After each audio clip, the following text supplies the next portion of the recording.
The Eastern Front in World War II was the largest and most brutal battlefield in human history, a place where entire nations clashed in a struggle that stretched across endless plains, cities, and frozen wastelands.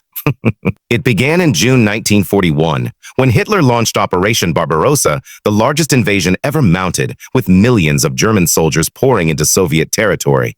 The Germans advanced swiftly at first, crushing Soviet divisions and capturing vast swaths of land.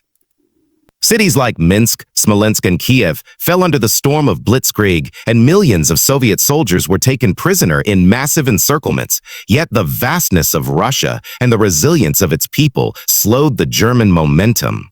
The battle soon became one of endurance, fought not only with tanks and rifles but also against the merciless forces of nature. The German armies, unprepared for the ferocity of the Russian winter, faced freezing temperatures, blizzards, and supply shortages. Their equipment faltered in the cold, while the Soviets, hardened by their homeland's climate, struck back with renewed strength.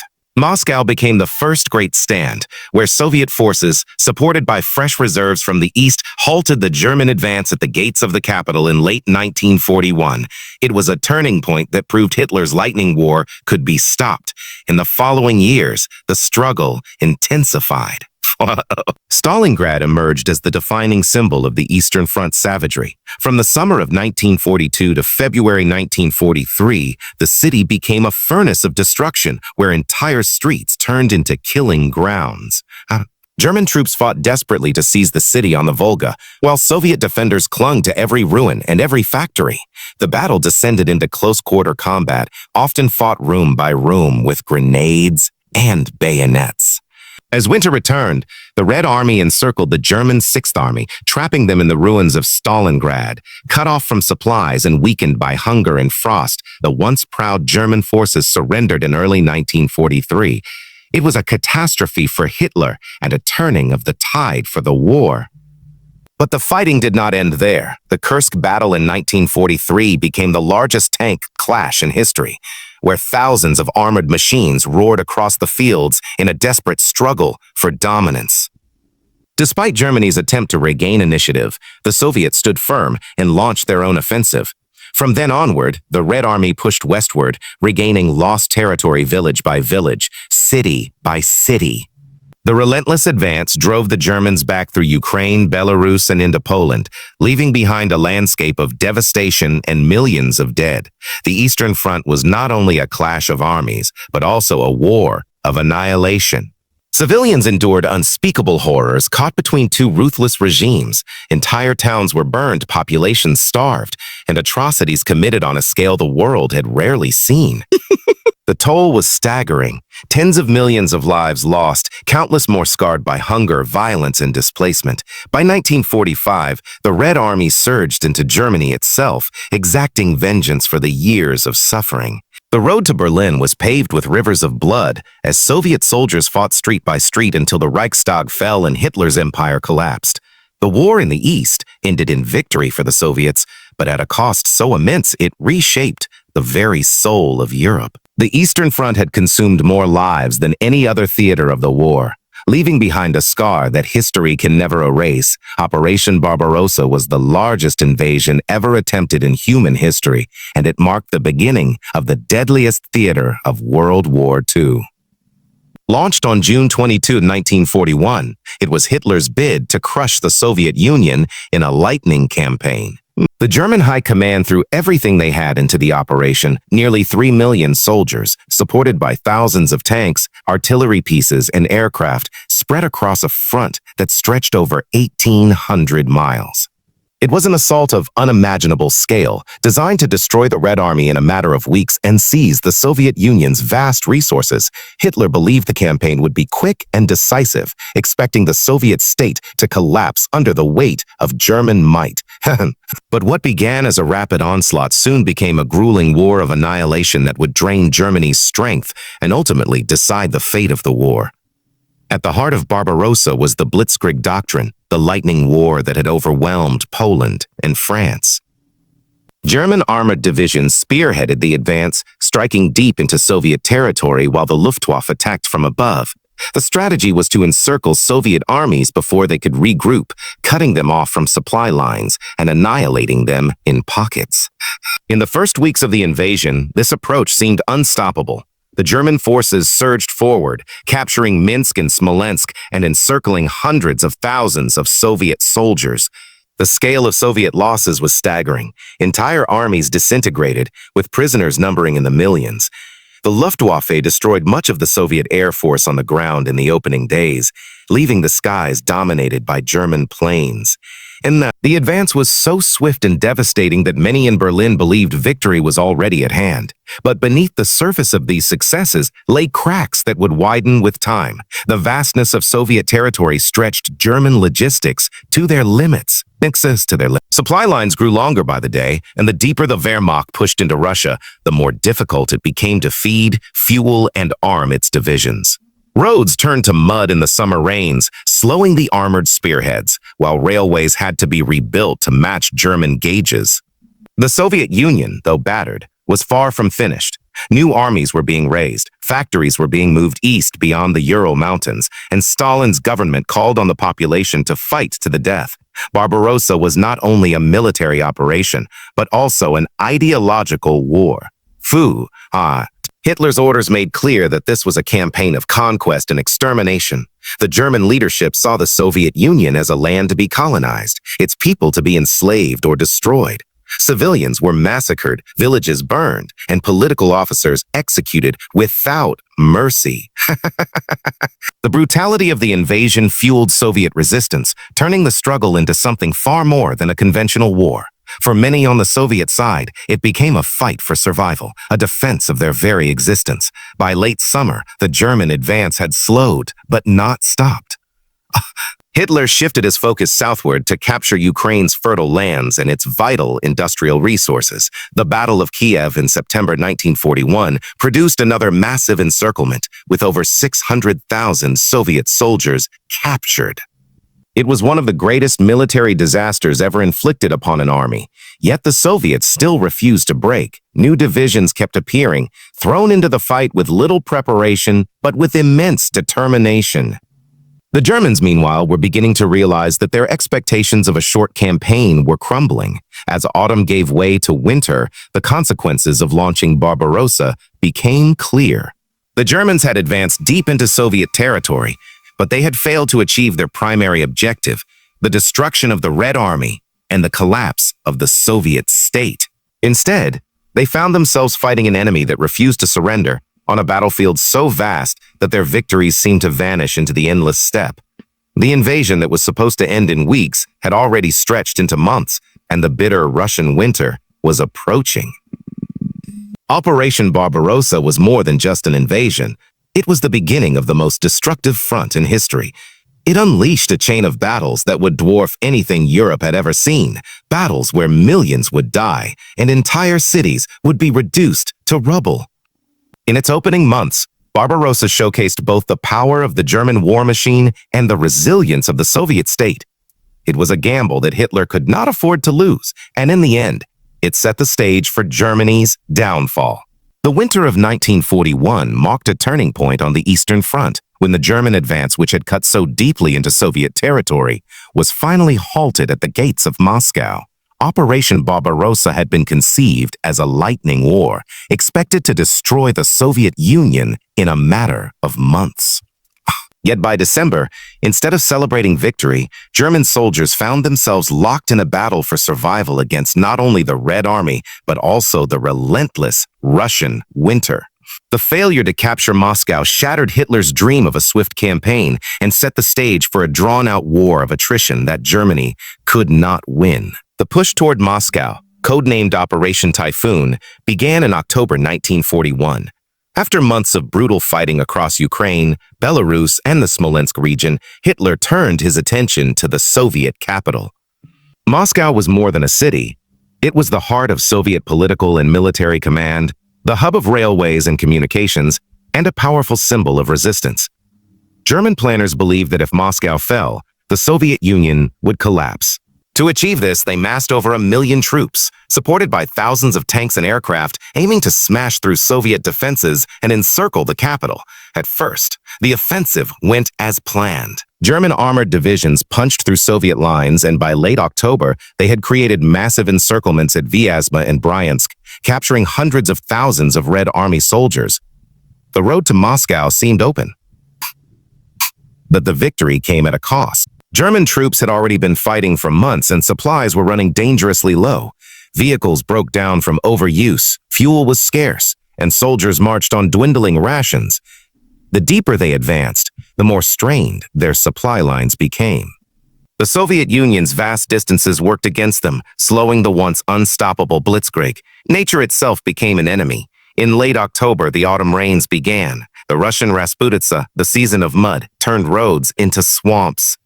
Tanks and trucks sank into the mire, horses collapsed from exhaustion, and men waded knee-deep in freezing sludge. Progress slowed to a crawl, giving the Soviets precious time to reorganize and bring in reinforcements. When the ground finally froze in November, movement became easier, but the temperatures plunged. German soldiers, expecting a short summer campaign, had no proper winter clothing. Boots fell apart, engines froze, and weapons jammed in the biting cold. Frostbite claimed more soldiers than Soviet bullets. Despite these hardships, the Germans pressed on. By late November, advance units reached within sight of Moscow, some as close as 20 miles from the Kremlin's spires. The city itself was in chaos. Enovads. Civilians dug trenches, built barricades, and prepared Molotov cocktails. Factories were dismantled and evacuated eastward to the Urals, while the government stayed in place, refusing to abandon the capital. Stalin himself remained in Moscow, delivering defiant speeches that rallied both soldiers and civilians. The defense of Moscow became a matter of national survival. The Soviets had not been idle. Reinforcements were arriving steadily, including fresh divisions from Siberia. These troops were battle-hardened, well-equipped for winter fighting, and trained to operate in freezing conditions. They were released after Soviet intelligence confirmed that Japan would not attack from the east, freeing up reserves for the defense of the capital. By December, the Red Army was prepared not only to hold Moscow, but to strike back. On December 5, 1941, the Soviets launched a massive counteroffensive. Waves of Siberian troops, supported by tanks and artillery, surged against the exhausted German lines. The Wehrmacht, stretched thin and ill-prepared for the cold, could not withstand the assault. For the first time in the war, the German army was forced into retreat. Villages and towns that had been under occupation were liberated, and the threat to Moscow was lifted. The failure to capture Moscow was more than a lost battle. It was a psychological blow to Hitler's regime. The myth of German invincibility was shattered, and the Soviet Union proved it would not collapse under the weight of invasion. The German dream of a quick victory in the East was gone, replaced by the grim reality of a prolonged war against a determined and resourceful enemy. The winter of 1941 also revealed the fatal flaw in Germany's strategy, underestimating both the Soviet Union's capacity to endure and the destructive power of Russia's climate. For the Soviet people, the defense of Moscow became a symbol of resilience and determination. It marked the moment when the tide began to turn, when the Red Army showed that it could not only survive but also fight back. The struggle was far from over, but the winter of 1941 ensured that the Eastern Front would not be decided in weeks or months. Instead, it would drag on for years, claiming millions of lives and leaving behind a trail of devastation unlike anything the world had ever seen. The Battle of Stalingrad was the most decisive and symbolic struggle of the Eastern Front, a turning point in World War II, where the tide shifted irreversibly against Nazi Germany. Lasting from the summer of 1942 to February 1943, it was not just a battle for a city, but a clash of wills, fought with such ferocity that it came to define the very nature of the war in the East.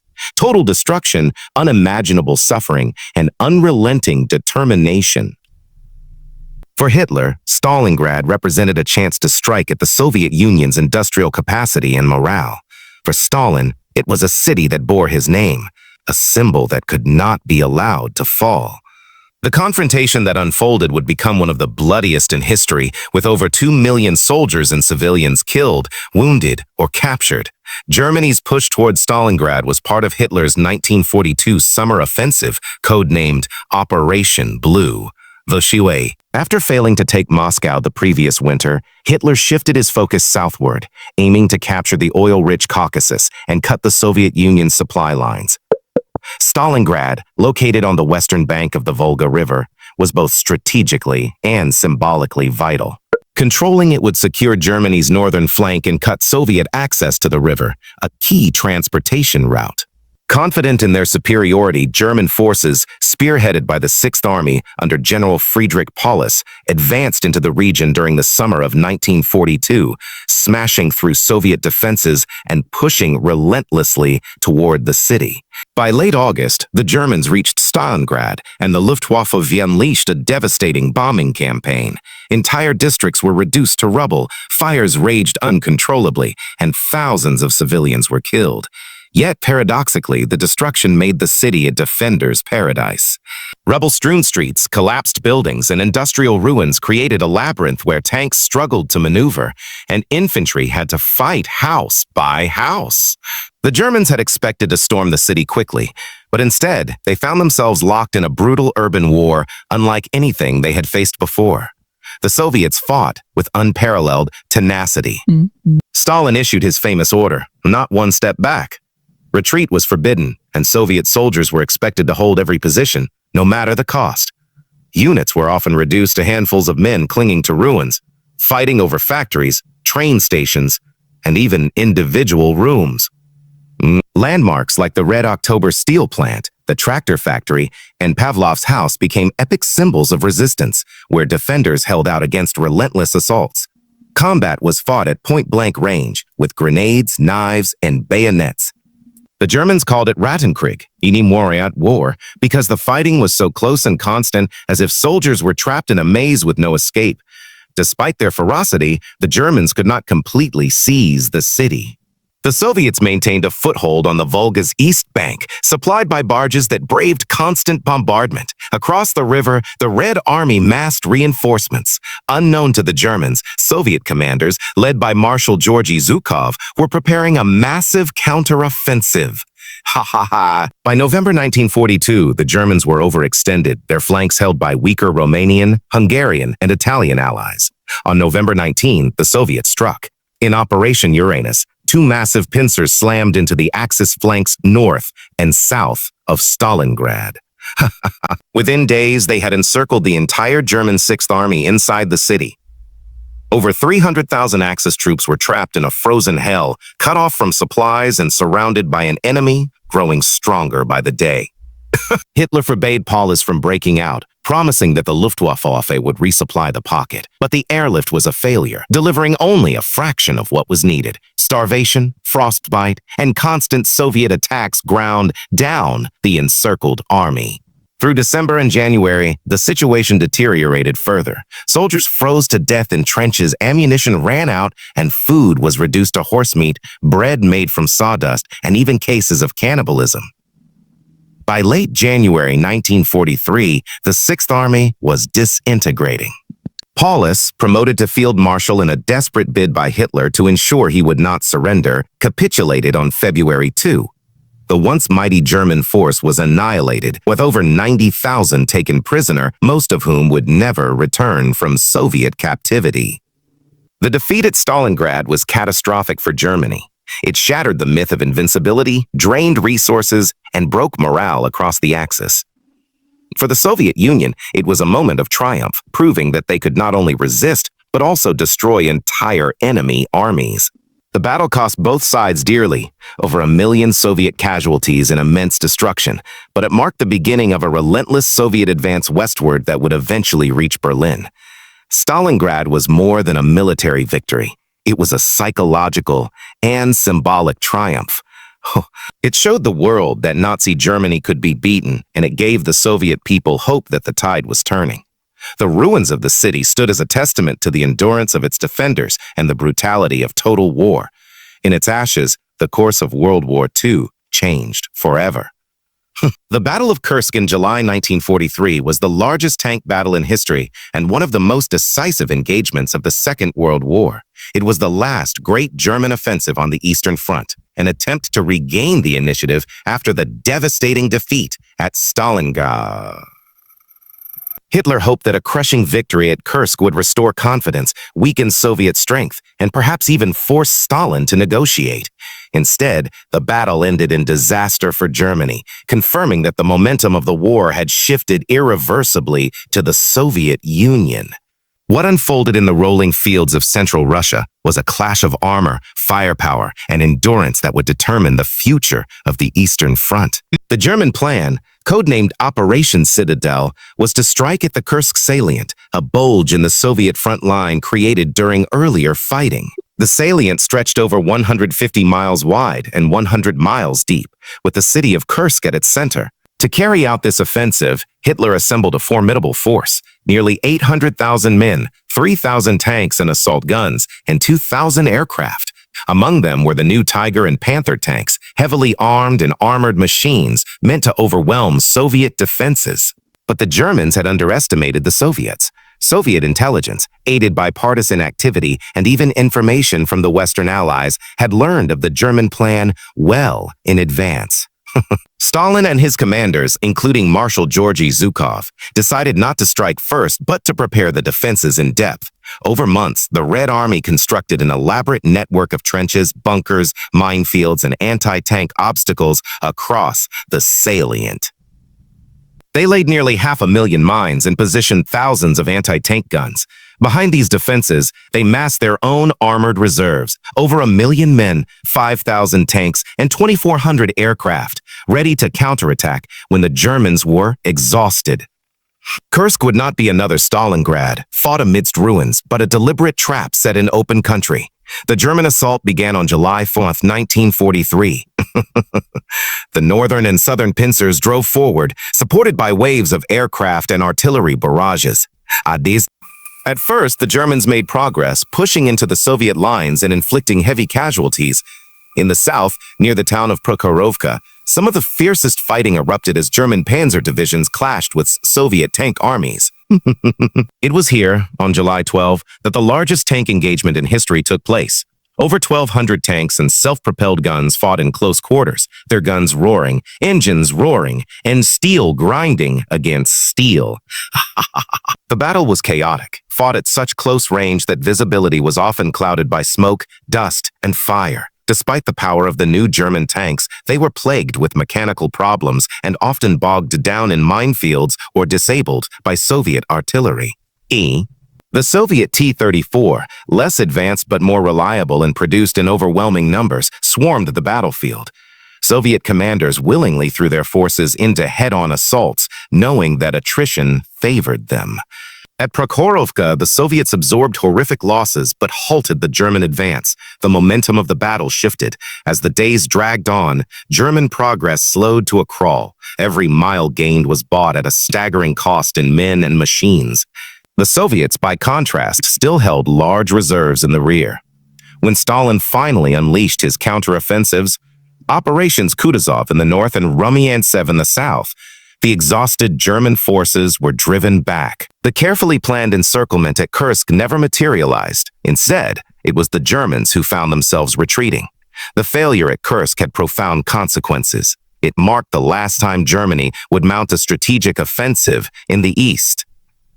The losses in men and equipment could not be replaced, especially as the Western Allies were preparing to open new fronts in Italy and, later, in France.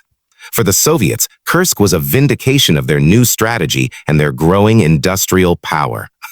They had not only withstood the German attack, but had crushed it, proving that the Red Army could now take the offensive on its own terms. From this point onward, the Red Army advanced relentlessly. Village by village, city by city, they pushed westward, driving the Germans out of Ukraine, Belarus, and eventually Poland. The road to Berlin was long and bloody, but Kursk ensured that it would be the Soviets who dictated the pace of the war. The Battle of Kursk symbolized the changing face of the Eastern Front.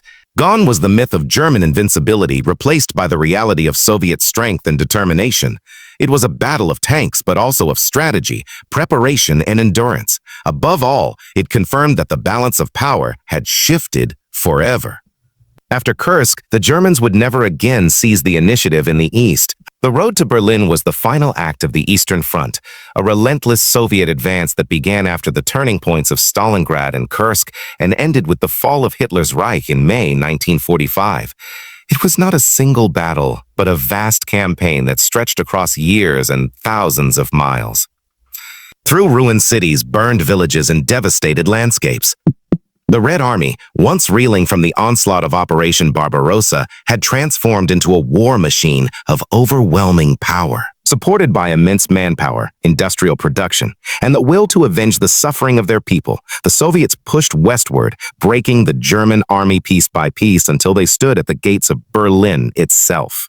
After the failure at Kursk in 1943, Germany's ability to launch major offensives in the east was gone. The Soviets seized the initiative, unleashing counteroffensives that retook vast swaths of territory. Operation Barbarossa in June 1944 was the most devastating blow. In a massive summer assault across Belarus, the Red Army destroyed Germany's Army Group Center, one of its most powerful formations. In just weeks, the Germans lost hundreds of thousands of men, thousands of tanks and guns, and the entire Eastern Front collapsed into retreat. Bagration was larger even than the D-Day landings happening at the same time in France, yet its impact is less remembered in the West. For the Soviets, it was proof that their military power had become unstoppable. The advance was brutal, not only for the German soldiers but also for civilians caught in its path. The Germans had waged a war of annihilation in the East, and the Soviets returned the cruelty with vengeance.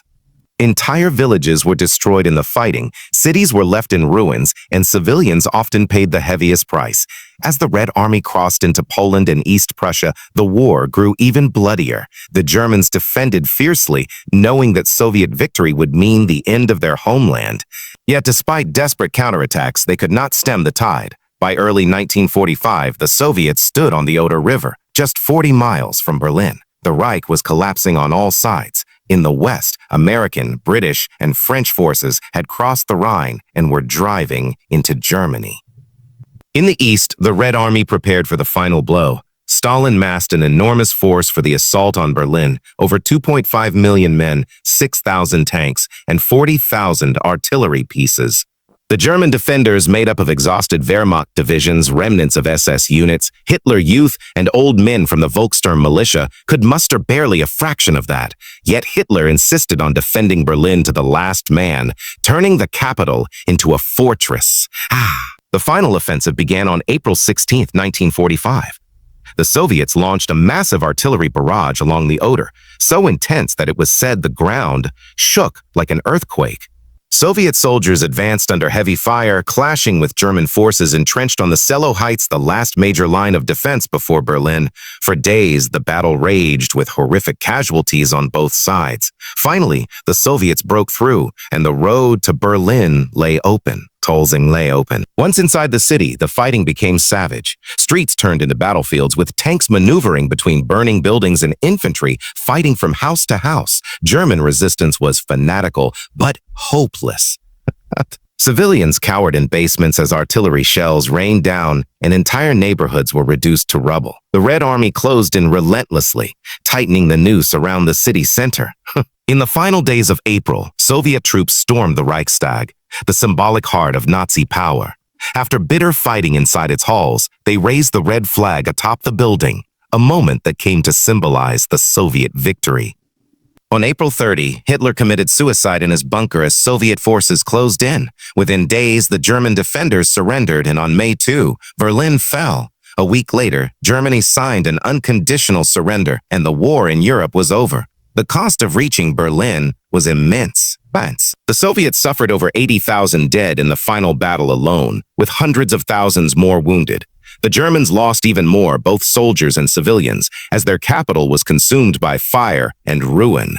Yet the fall of Berlin was not only the end of the Nazi regime, it was the culmination of 4 years of savage war on the Eastern Front, the bloodiest campaign in history.